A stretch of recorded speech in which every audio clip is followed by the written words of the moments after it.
Serena Williams announced this morning that she will miss the U.S. Open due to a hamstring injury. We discussed that. Also, the Big Ten, the ACC, and the Pac 12 have announced an alliance. How will this shake up the college football landscape? We discussed that and more coming up right here on Fourth and Just Us.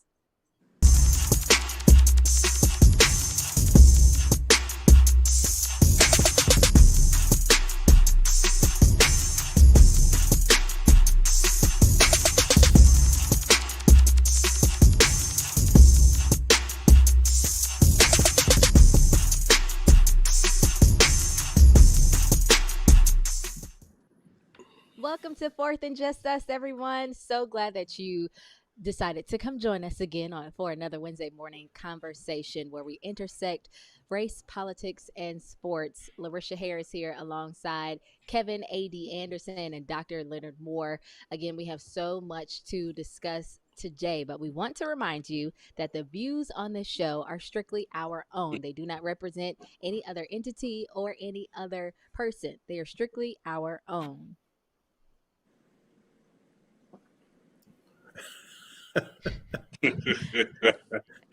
Waiting for the Kevin Anderson promo. I guess it ain't there. I guess it's not there today. It's okay, but we want to let everybody know that. The views there we go. There we Kevin go. B. Anderson do not necessarily reflect the views of the Department of Defense, the Department of the Air Force, or the United States government, or his wife and children.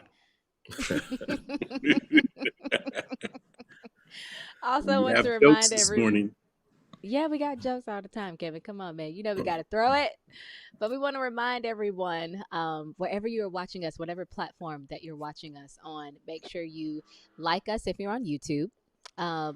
Subscribe to us if you're on YouTube. Like us if you are on Facebook. And always remember, we love to hear or see rather your comments and your questions, and we will get to them throughout the show as we go forward. Let's get right into it, guys. Serena Williams, she announced this morning via social media on Instagram that she will miss the U.S. Open due to a hamstring injury. This is what she posted. After careful consideration and following the advice of my doctors and medical team, I have decided to withdraw from the U.S. Open to allow my body to heal completely from a torn hamstring. Now, the 2021 U.S. Open will be the first Grand Slam without Serena Williams, without Roger Federer, or Rafael Nadal in the main singles draw since 1997, since that U.S. Open in 1997. Remember, this particular tournament is set to begin on Monday. The U.S. Open is set to begin on Monday. So with Serena now being out, right, what does this mean for her? And also, what does it mean for the U.S. Open? A.D.? Well, I probably won't be watching the tournament. That's one thing. But I think it's an end of an era. And we're just going to have to look at new people to replace her and the other folks that aren't going to be able to participate. And tennis will go on, and we'll have some new stars. And all I could say is what a heck of a run she's had. And I hope she could come back and try to break that record. But if she doesn't, she's had a tremendous career. Kevin, your point is interesting about not watching, because it's amazing how a lot of these country club sports, gymnastics, think Simone Biles, golf, think Tiger Woods, and tennis, of course, think Serena Williams, that, these are largely white sports. But in terms of viewership and people watching, the ratings go through the roof, when somebody black is dominating the sport. So to Kevin's point, I think it's sort of the end of an era. And let me say this as well. I think when we've seen greatness for so long, you take it for granted. I think we took Allison Felix for granted. I think we take LeBron for granted. And I think we have taken Serena Williams for granted. And every semester in my class, I ask people who's the greatest athlete of all time. And, for the last 3 or 4 years, I've been saying Serena Williams. I just don't think we will truly appreciate her greatness until she's long gone. Well, let me say I am one of those people who truly appreciate her greatness right here while she's still in the midst of the action. So I am not one of those people, Doc. I am not one of those people.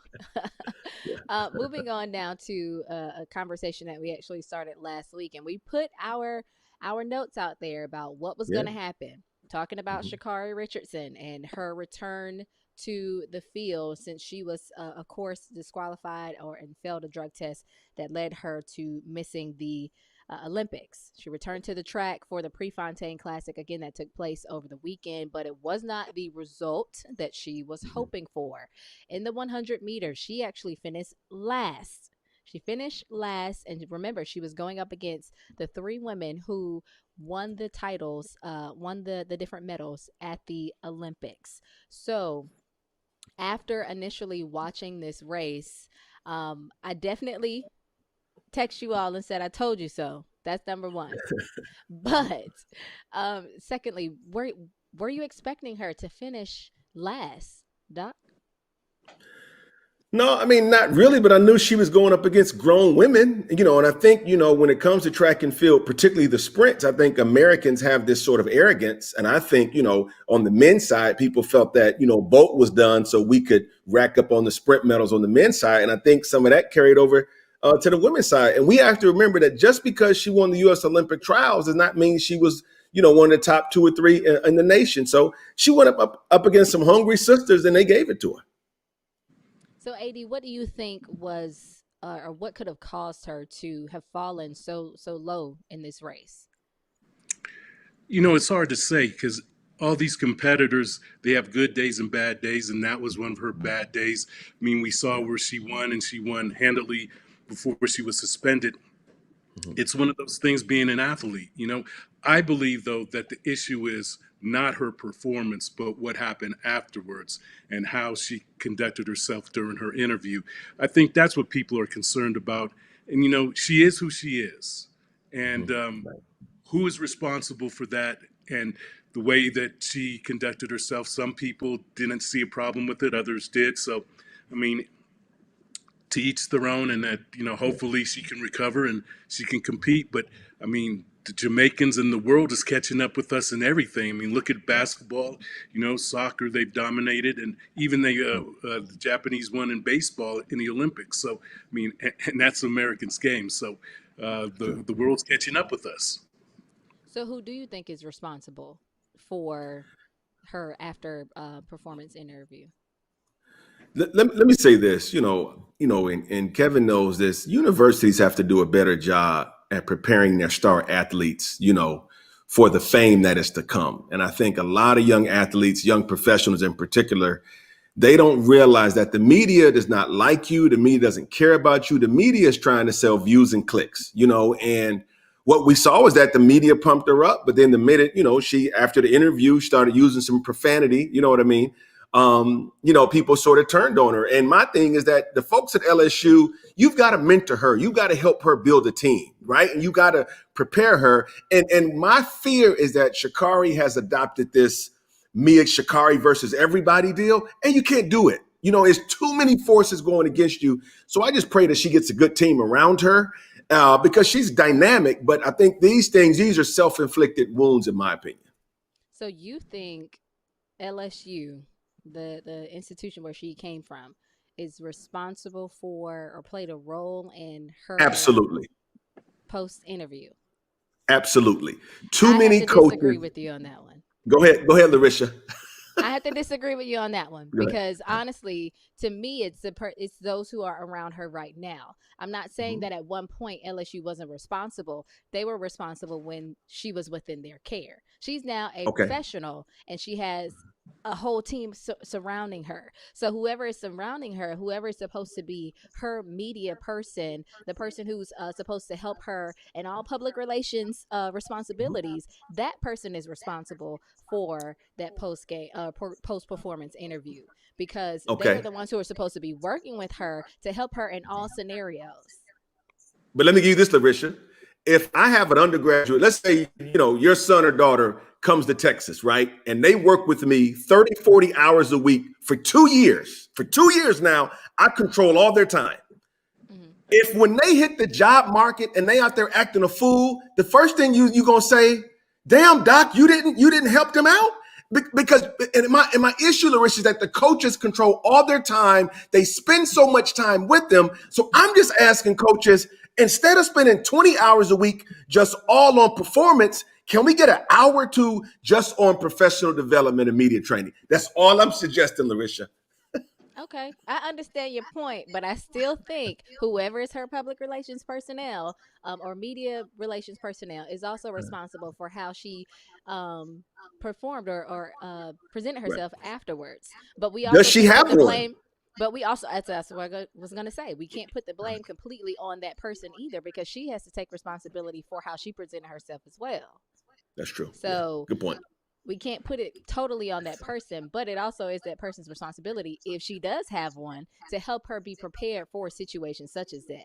And Yeah. AD, I want to go back to a point that you mentioned where you said the media hyped her up as well. We can't put it all on the media either, because she Mm. hyped herself up as well too, with certain comments that she made, with Yeah. certain posts that she put out there on social media. For example, the one that she posted prior to the race, i.e., showing off her new hair and her nails, etc. She put that out there. The media didn't tell her to go and make that post or do anything like that. She did that. So she was also hyping herself up. So we can't completely blame the media either. So I agree with both of your points. However, it's the professional development and what's going to happen after she leaves LSU. So, Doc, you're absolutely right that it's not only the athletic department, it's the school's responsibility Mhm. to have them be prepared for whatever they're going to do after their life in college athletics. Mm-hmm. Right. Risha, she might not have a media person, and she came into this all of a sudden. This wasn't like it was a long standing, and she was this superstar. I mean, she became popular after she won that last race. Yeah, That's true. But for here's the sure. deal: she is who she is, and handler or not handler, she's responsible for some of this herself, and so it's a collective uh, deal that we're looking at now because everybody should have been part of this, but she had to reach out and try to understand the performance and the platform she was going to be in and do what she needed to do. But let me ask you this, and this may sound real old, but part of I blame the culture. You hear a lot of young people talk about building my brand, building my brand. A brand is not something you build. A brand is something that develops organically or after you have put in the work. And I understand they want to get followers and all that kind of stuff, but maybe it's, what? Let me work on the hair and nail stuff later. Let me work on my craft so I can be in this game long term, like an Allison Felix. I may have, so I can have 3 more shots at the Olympics. That is my only deal. Maybe pull back from some of the media stuff and get back in the lab, sister, and do what you do. But Doc, Well, let's see it this way. She might not have come up where anybody could help her with that. And it's Good point. evident that that's happened. So, I mean, we all come from different communities and we all have to look at this in different eyes and lenses. And so, I believe that we're being too hard on her and we have to understand the circumstances. And now somebody should reach out and try to help her if she wants the help. agreed. I mean, regardless, I think we all fell in love with her just for who she is, her boldness and what she stands for. I love it. I think she's a beautiful young woman who, again, might just need a little extra encouragement and might need a little extra support right now, Yeah. especially after this particular race, because obviously, um, to me, I feel like it was just entirely all mental for her, which Mm-hmm. is what Mm-hmm. ultimately um, allow or caused her to finish last. So I think she's a talented athlete. She put it out there and said that she's not done. So again, hopefully we will see her back working on her craft, back continuing to smile and showcase her bright personality, with her hair and her nails, because we all loved it. We fell in love with it initially, and I don't think that has changed. So hopefully we will see her continue to rise and shine and bounce back from this particular race. Now we were talking about So, look, colleges. Go ahead, if AD. she's watching, she should reach out to you because you would be an excellent mentor for her. So, Absolutely. if anybody knows her that's watching us today, reach out to her and we'll put her in touch with Larissa and we'll go from there. That's right. Thank you. That would be fun. I would love to work with her. I think she's amazing. But we were talking about colleges and various institutions, and that brings us to our next point here, but on the college football realm. The ACC, the Big Ten, Pac 12, formally announced on Tuesday an alliance. Now, this agreement between the three conferences is being described as a collaborative approach surrounding the future evolution of athletics and scheduling. So the three commissioners, they came together. It was designed to form a voting block, again, a future scheduling agreement of some sort, and some tweaks to the playoff plan that could blunt the growing power of the SEC and others. So, AD, I want to come to you first because, again, this is the area, your expertise. Mhm. Why and how do you think this alliance even came about? Oklahoma and Texas, leaving the Big 12 and joining the SEC. This is a very competitive business, and people have huge egos, and it does extend into some of the decisions that we make in intercollegiate athletics. So the Big Ten, the ACC, and the Pac-12 aligned because they wanted to stop the powerhouse that the SEC is. Now, the bigger question is, with this alliance, are we moving to that model that we've been talking about where there's only going to be the Power Five and a football conference? So if we look at this, who is going to be the overarching leader of this? Because you can't have three conferences with three commissioners and nobody there at the top making decisions. So there's a big question they have to ask there. You know, this thing is very complicated, and yes, it's done for money, but I would say this, that looking at the Pac-12 and the Big Ten and some of the ACC schools, they are more academically aligned with one another. So moving forward, it does make sense that way. But the other thing is, it's about the media and the media market. So now you're looking at this alliance going from 9 o'clock in the morning on the Pacific Coast to 2 o'clock in the evening on the East Coast. So that's dominating the airwaves. You know, and that's what this is basically all about. The other thing that people don't realize when you do this, that feelings are hurt and relationships are damaged. And I could honestly say now that the Texas and Oklahoma Big 12 counterparts aren't going to be sending holiday cards to those people at Texas and Oklahoma. Let me say this. You know, I've been at Texas for 14 years, for 15 years, and you know the university has always valued its academic reputation, and so last 25 or 30 years, there have been three schools I would argue that they admit football is important, but wasn't end all be all. That was Texas, the large publics, Texas, Michigan, and I would say UCLA, where 9-3 is okay, you know, but the academic piece. And so where the University of Texas sits academically now, it sits in a booming metropolis. Austin is one of the fastest growing cities in the world. A lot of us are shocked at the decision, and a lot of faculty like myself are kind of disappointed. Texas does not belong in the SEC. It is a bad fit. It is a bad fit culturally. It is a bad fit academically. Most of those other schools don't really value the Olympic sport, sort of like Texas does. And so some of us wanted Texas to go to the Pac-12 several years ago. I think Austin is a lot more similar to LA, Berkeley, Seattle, the Bay Area, Boulder, than it is to Tuscaloosa, Starkville, Oxford, Mississippi, Columbia, South Carolina. So we'll see what happens, but I think there are a lot of Longhorn fans on the academic side and alums that are not happy with the move. Wait, AD, before you respond, I just need, Doc, what are you trying to say here? You went from bougie to country. Like, what are you trying to say? I mean, you have to look at that. You know, here.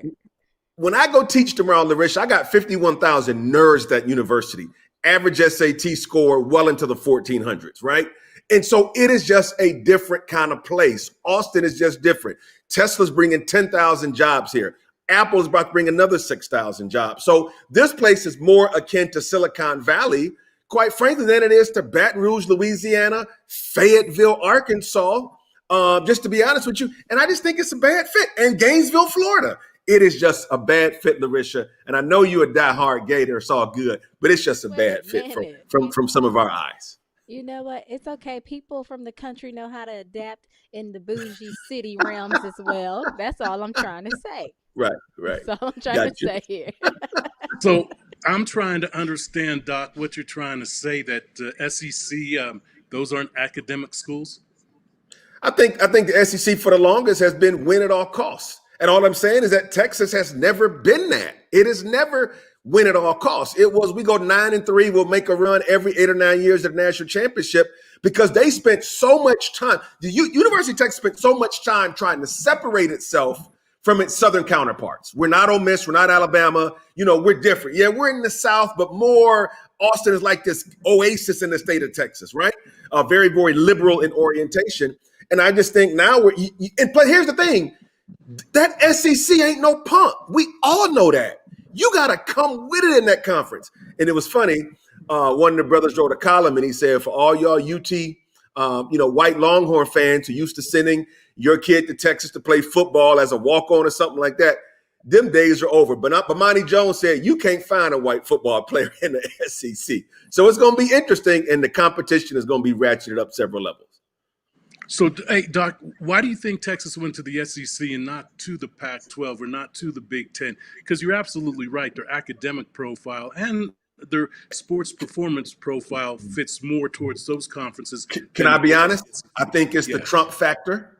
I think a lot of people in Texas look at California as this liberal bastion. They don't like the Big Ten, those Northerners. So I think politically they felt these are the schools we want to be aligned with. We got so much going on now, right? It depends on who the governor is. LSU has a Democratic governor, right? So they're going to have COVID testing at the stadium. But a lot of those SEC schools got Republican governors. And I think in many ways, the political ethos of Texas fits better with the SEC than with the Big Ten or the Pac-12. Well, hey, Doc, you're on to something, because when Maryland went to the Big Ten, I received a lot of criticism. And most of it was because we were leaving the South and going north. It wasn't that we were leaving the ACC and going to the Big Ten. In fact, I had around-the-clock police protection for 2 weeks because of that decision that we made. So, this isn't curing cancer. It's not rocket science. And people take this far to an extreme. That's the sad part about all this. And that, the genie's out of the bottle, and the media and the money dictate what we do and how we do it. And we all have to realize that. And we're moving towards a Sunday on Saturday. And that's true. That's the perspective that we need to start looking at. It's coming. Wow, that's crazy. You had to have police protection around the clock for 2 weeks just because you had to make a decision that you felt was best for the institution at that time. That's wild. That's wild. But I want to continue the conversation, though, with a point that you mentioned regarding COVID tests. And this leads us to the next topic of conversation, of course, surrounding college football and the COVID protocol. So we saw that the U.S. Food and Drug Administration granted full approval this week for the Pfizer COVID-19 vaccine for people 16 years of age and older. So this is the first of the coronavirus vaccines to receive the full approval from the FDA. What does this mean? Well, according to CNN, hundreds of millions of people around the world have now received the Pfizer vaccine, and there is more than enough evidence that the vaccine is safe and effective. Hence why the final stamp of approval came via the FDA on Monday. So with this final approval, right, and we now have a vaccine that is approved by the FDA, how should college athletics across the board, across the conferences, should they enforce now stricter COVID protocols as it pertains to college football? Doc? Absolutely. I mean, I think if you're not going to enforce COVID protocols, I think the first 15 or 20 rows behind each bench during football season should be completely vacant, sort of, Risha, like we saw with the NBA. You got to do something. I mean, these are going to be super spreader events.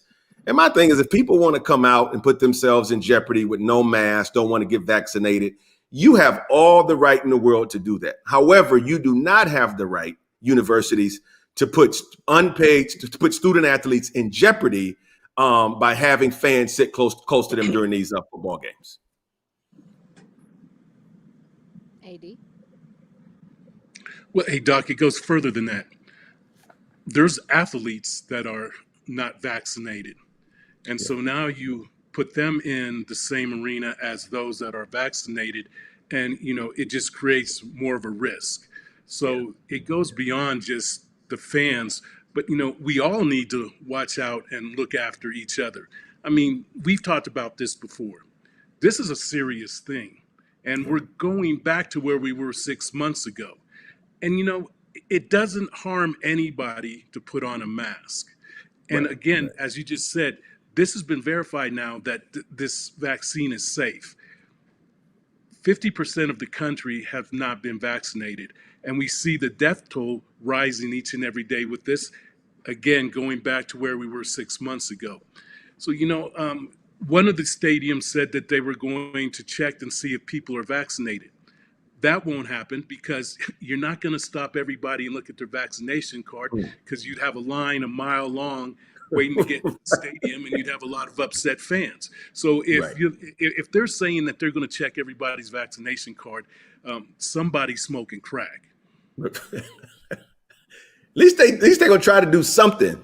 You know what I mean? But this thing disproportionately affects Black people, and Larissa knows, look at that SEC. That SEC, those football teams are the people on scholarship. They run at about 85% Black of the 85 people on scholarship. So we know that this thing disproportionately affects us. So I just want to make sure those young men are protected during football season. Doc, but I've got to argue that point, because yes, them on the field, but outdoors minimizes you getting the virus. But, most of those fans are white. So, this is something that's affecting them as well. So this isn't about race. This is about, it is about race. It's about the human race, and it's about taking and watching out for one another so we can get past this and move on and try to get back to normal as much as possible.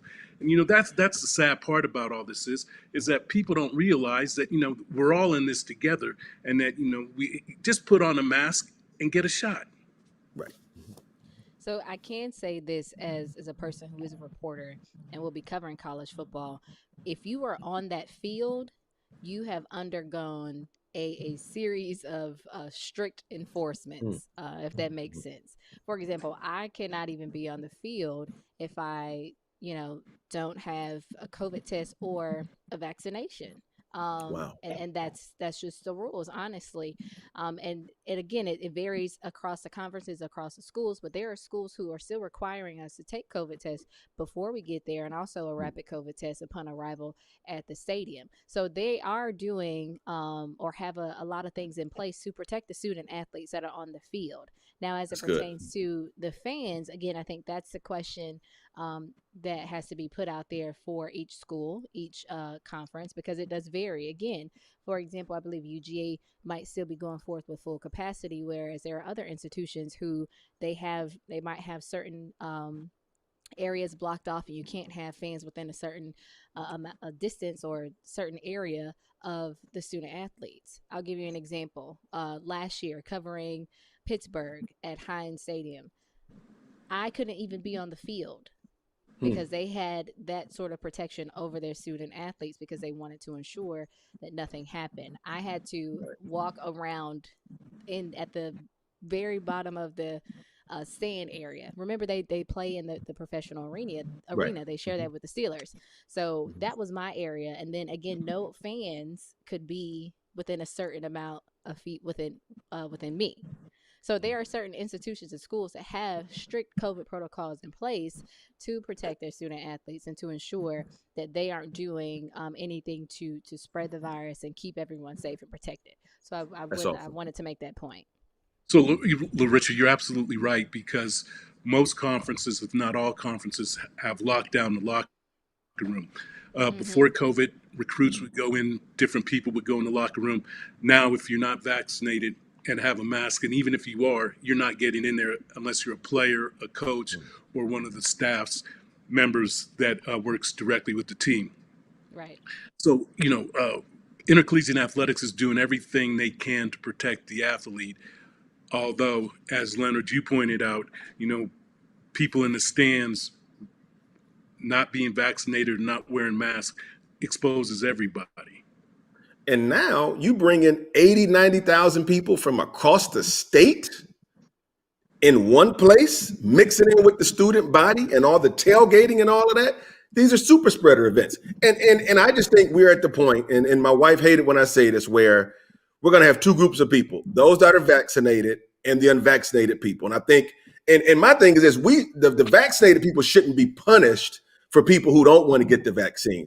And unfortunately, you're going to see a lot more deaths of people who are unvaccinated. And that's just the reality of is sort of where we are. Hey, Doc, but you're absolutely right. And, this pattern is following where we are in other areas of our life in the United States, where most of us are divided and it's 50-50, across the line. So it's not only the COVID, it's political and it's all kind of things. So, it's going to be challenging to change the mindset of this country. So let me ask you, Kevin, if you were still athletic director at Maryland, would you have 100% capacity at football games? Or would you feel political pressure to have 100% capacity? I think that decision would have gone beyond me. And, Okay. what I'm looking at is, and what everybody's looking at, this is an economic question and answer to this. And they don't want these departments to run in a deficit. And everybody ran in a deficit last year, and they've got to run and make up the money. So I think that, basically everybody's making this decision on the economic model and not what's good for the normal citizen or the student athletes. Right.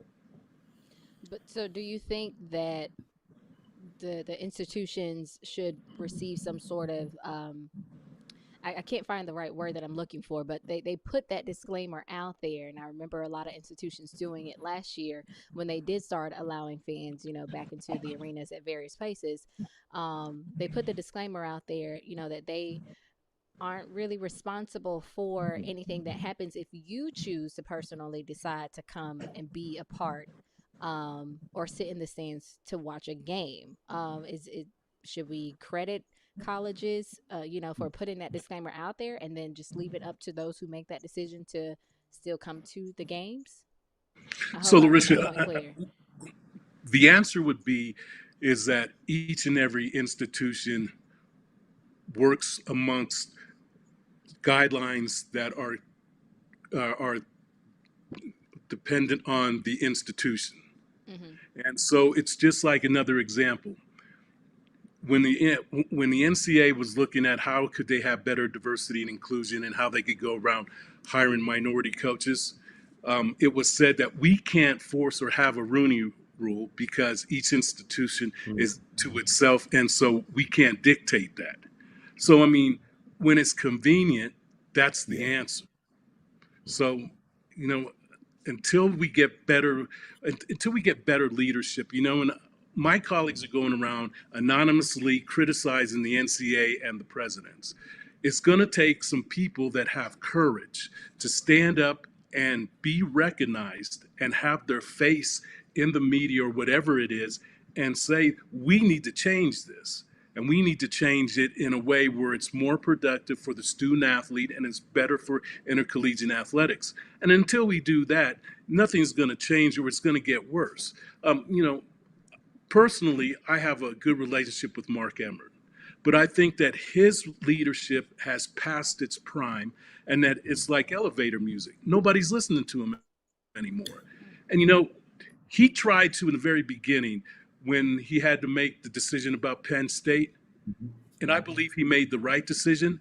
But when people started criticizing him and he looked back at the people who said they were going to back him, nobody was behind him.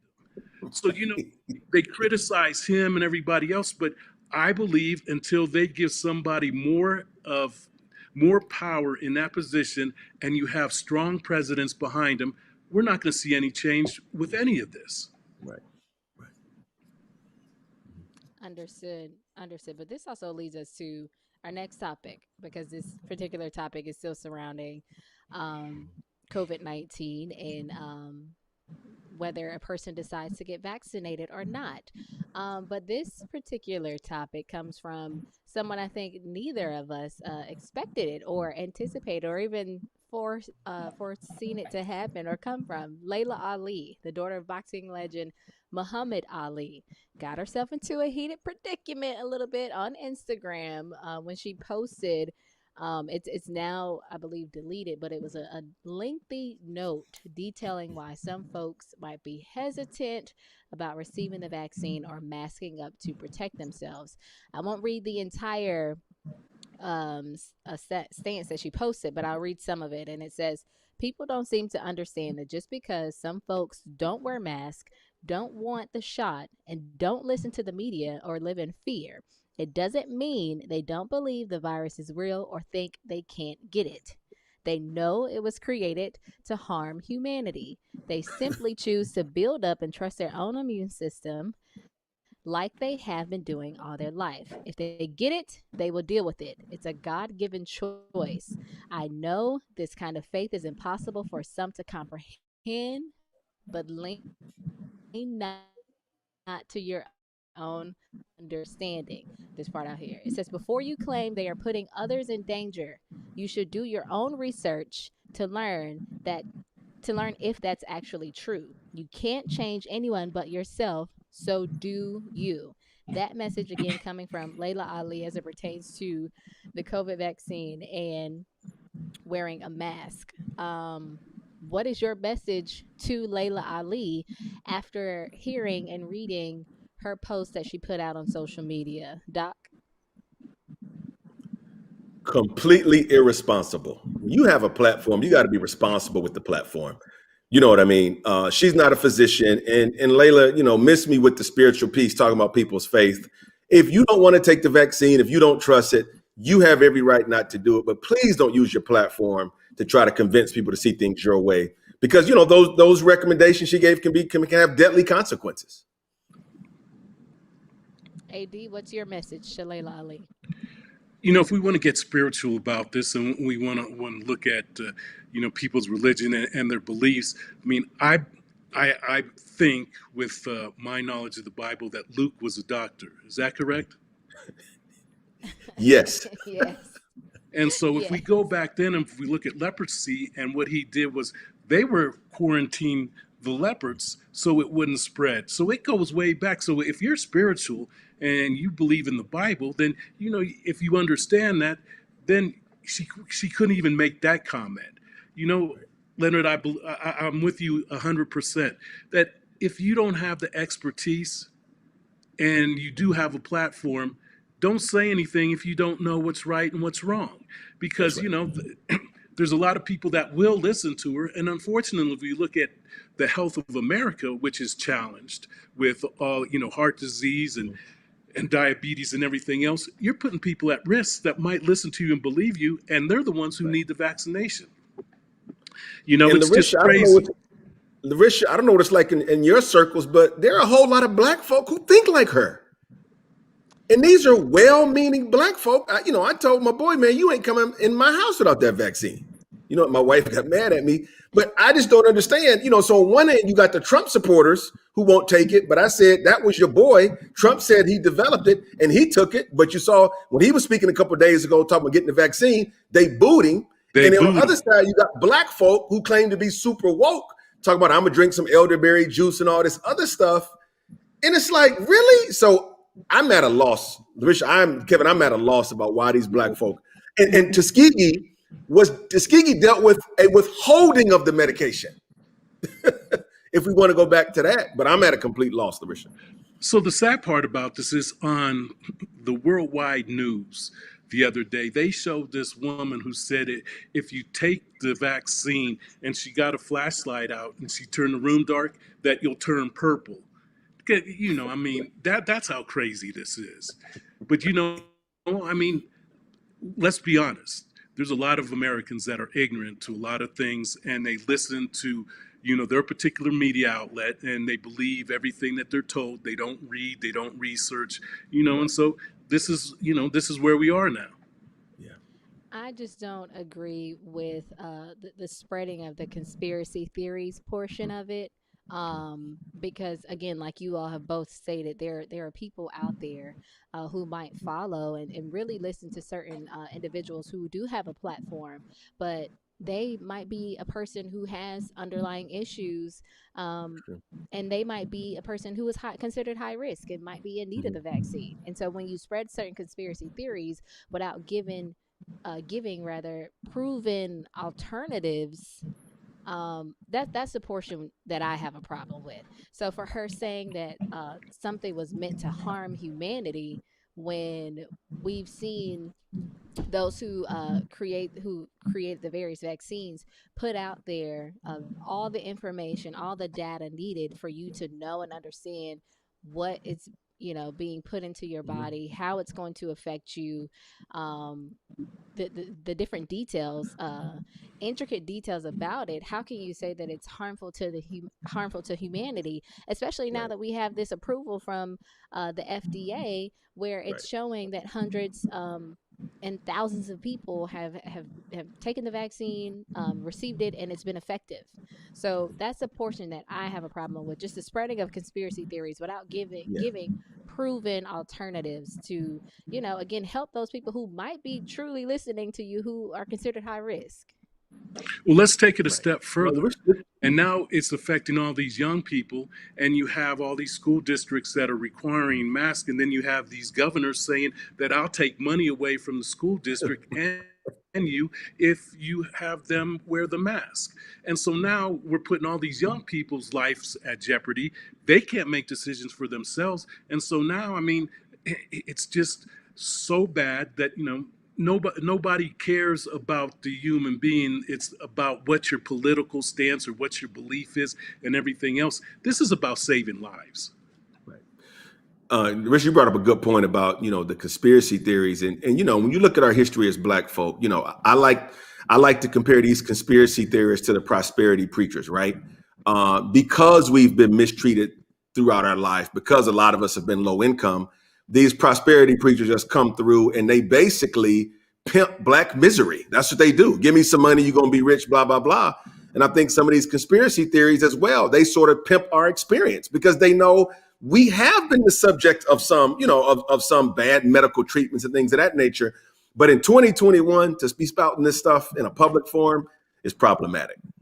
Uh-oh, Doc, you went there talking about the prosperity preachers. I think you might have stepped on some toes to some of the viewers who might be watching right now. You might have bothered some of them. I'm just saying. I'm just saying. But Long overdue. Them guys been pimping the Black community, and I'm saved, sanctified, and filled with the Holy Ghost, ordained in 2 denominations. Them dudes been pimping Black folks going back to the early 1900s, and we keep giving them our money. uh-oh, Amen. Kevin. I think we got him started, Amen. Kevin. Oh, we got an amen corner from Kevin. Uh-oh. We got him going right now.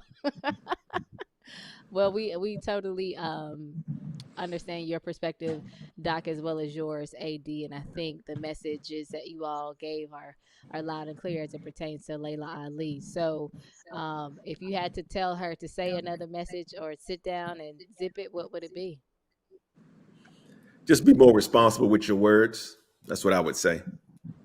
Kevin?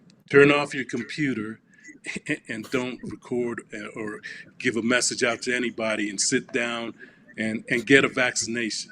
Wear a mask. And on that note, we will transition over to our final thoughts as we prepare to wrap today's show. Great topics, a lot of topics that we discussed. So glad that we were able to get through all of them today. But of course, we got to leave you with our final thoughts. So, AD, start us off. What's on your mind? So today was Althea Gibson's birthday. She was born in 1927. Today is Walter Williams, the OJs. He's 77. And Wayne Shorter, one of the best saxophone players in the world. He's 87. Happy birthday. Doc, what's on your mind? Tomorrow, I got some sirens going past my house. Well, tomorrow, I start teaching tomorrow. My first class is tomorrow at 3:30, and it's the 24th year of me being a professor. I love teaching, and I always give the students a question the day before class to start. So my question tomorrow is going to be, why was the baby canceled over anti-LGBTQ remarks? But this is the same artist that has been calling Black women bitches for years without any backlash. And my point is that hip hop artists are free to disrespect Black women. They are free to call them out of their name. They are free to talk about what they will do to Black women. But whenever they talk about any other segment of the population, it is shut down immediately. And I think you are going to cause a stir in your classroom as you begin teaching. It's going to be, I think that's going to be an exciting topic. And I'm definitely looking forward to you sharing how that went when we come back Thanks, Rich. next week, Wednesday at 10. My final thoughts was on my mind. I'm excited because this weekend I'm actually myself along with another few other members of an organization known as Just Georgia.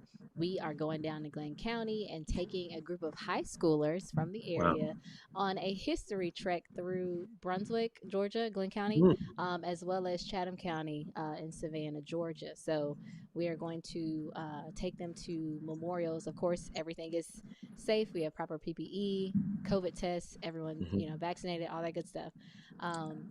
But we get to take the kids on a tour to allow them to see different memorials, such as the Wanderer Memorial, Weeping Times, allow them to learn and see some of the Haitian monuments in downtown Savannah, learn the history about River Street, etc. So I'm excited for the young people to learn about those things, and I'm excited to learn things that I didn't even know about an area that I grew up in. So I'm looking forward to that. Can't wait to share the details with you guys as well when we come back. So again, we appreciate everyone for watching today. Hope you enjoyed the topics and the conversation that we had going on. Of course, we like to intersect race, sports, and politics on this show. And remember, these views are our own. If you are watching us, make sure you like us on Facebook. Don't forget to subscribe to us on YouTube. And we appreciate all of your comments and questions as well. So we hope that you enjoyed the show. We look forward to seeing you again here, same place, same time, next week, Wednesday. Have a great Wednesday, you guys. See you later. Thank you.